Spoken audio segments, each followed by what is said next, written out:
I don't think we've yet seen how nasty the fight could get. I think both of them, and maybe even Donald Trump maybe realizes it more than Elon does, that maybe Trump needs to place a phone call and say, hey, let's bring the rhetoric down. Because, as of last night, Elon Musk was saying, hey, I'm going to take my rockets and go elsewhere. And that's a pretty big threat. But this other political action committee threat, I think, is really something that Trump should take seriously. And I think he will take seriously because, on our side, on the right, Elon Musk is like our George Soros, for lack of a better comparison. And without that money, they say money is the mother's milk of politics. Without that money, Republicans actually might not win the midterm. So Elon Musk is still going to hang in there as a very important figure in the Republican Party. Well, let's talk a little more about the collapse of the Musk-Trump bromance. The US president, as you'll know from the front pages, is said to be thinking about selling his Tesla. He only bought it a few weeks ago. I don't think he's driven it.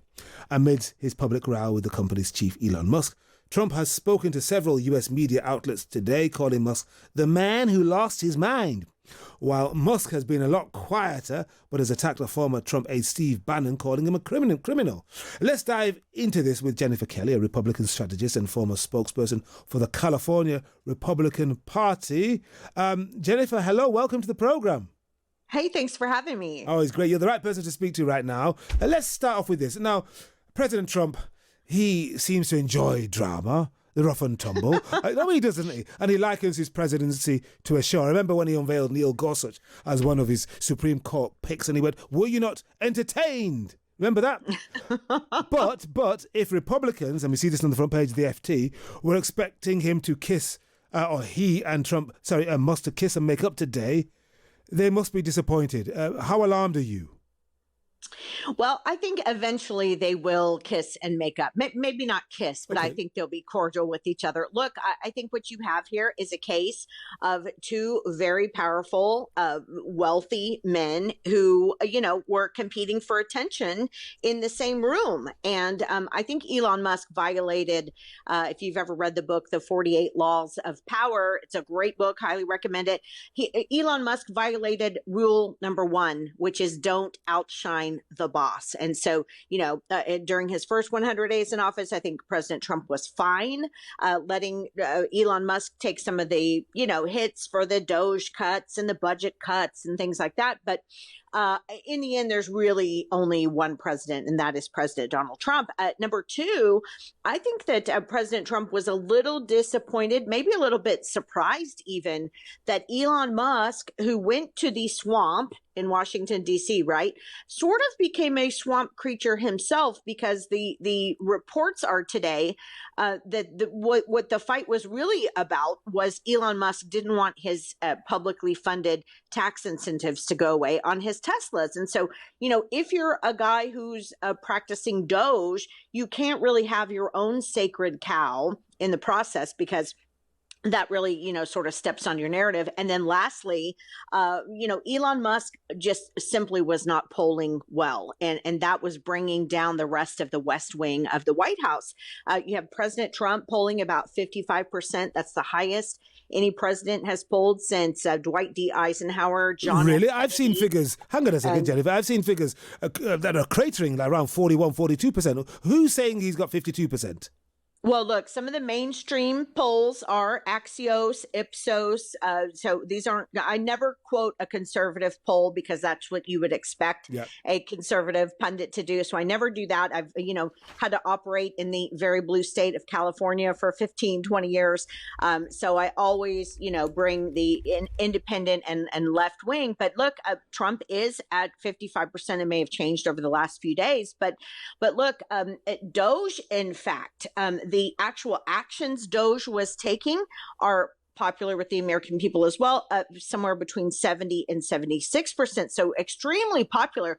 The problem is Elon Musk himself personally was not polling well, and he was dragging down the rest of the White House. And so, as you said, are we not entertained? The West Wing, if nothing else, is one gigantic set of The Apprentice, and Elon Musk violated those 3 rules. And as Donald Trump would say, you're fired. Right, yeah. I'm just looking at some poll ratings. The Quinnipiac University poll unfavourable 53, favourable 41, Signal, favourable 47, unfavourable 52, Fox, favourable 44, unfavourable 55. It oscillates between 40 and 47, something like that. But anyway, there we go. These things do change. There's an ebb and flow. For you, Jennifer, I mean, you're from the great state of California, former home of Ronald Reagan, of course, former governor there.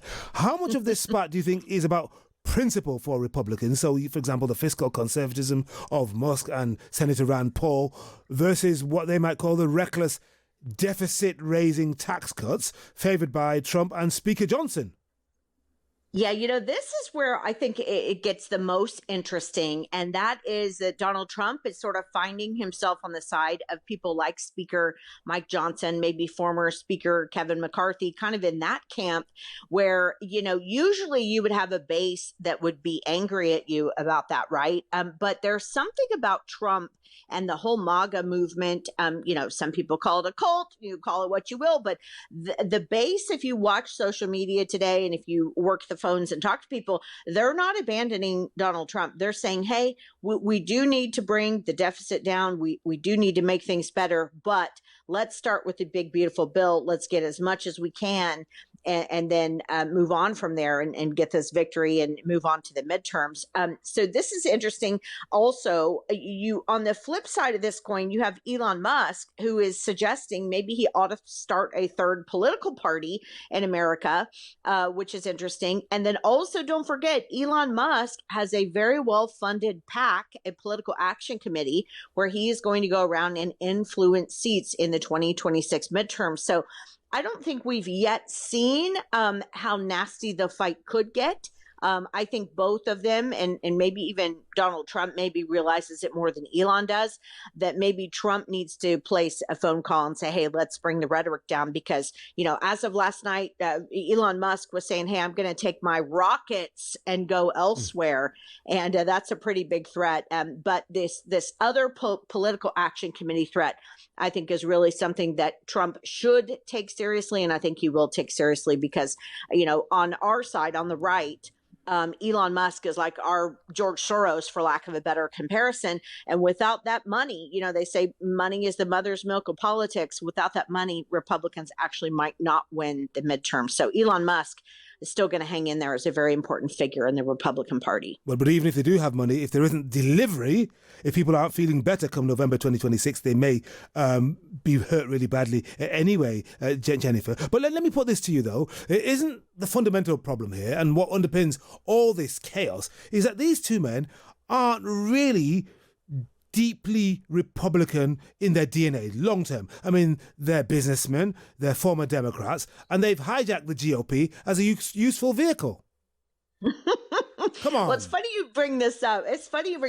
Years ago, this was in 2015 when Trump first announced he was running for office. I wrote a piece that I went back and looked at 40 plus years of campaign finance records as it related to, guess who, Donald Trump. And I found that over the last 4 decades, dating back to 1983, in fact, Donald Trump had given more to Democrats than he had to Republicans. And in fact, the thing that Donald Trump said when he ran as a Republican in 2016, he said, I had to donate because I was a business guy in New York. I had to donate to Democrats. Well, that wasn't the case, I found, in looking back at the campaign finance records. He had actually gone to other states and he helped the DCCC, the Democratic Congressional Campaign Committee. He helped people like Barbara Boxer, Nancy Pelosi, actually build campaign get out the vote centers in critical states where they went up against Republicans. And so you're right. Here are these two guys, former Democrats and former Democrat donors, at least, coming in and really kind of changing the game in politics. Now, do I think Trump is selling it out on purpose? No, I don't. I think Trump is really in it because he does care about the country. And, he's been talking about some of these things like tariffs and immigration back since the 80s, since the Oprah Winfrey show. So I do think his heart is in the right place. But yeah, the record of both of those is quite interesting. Interesting and checkered, you might say. Jennifer Kelly, former GOP strategist and spokesperson for the California Republican Party. Thank you very much indeed for joining us right here on Times Radio.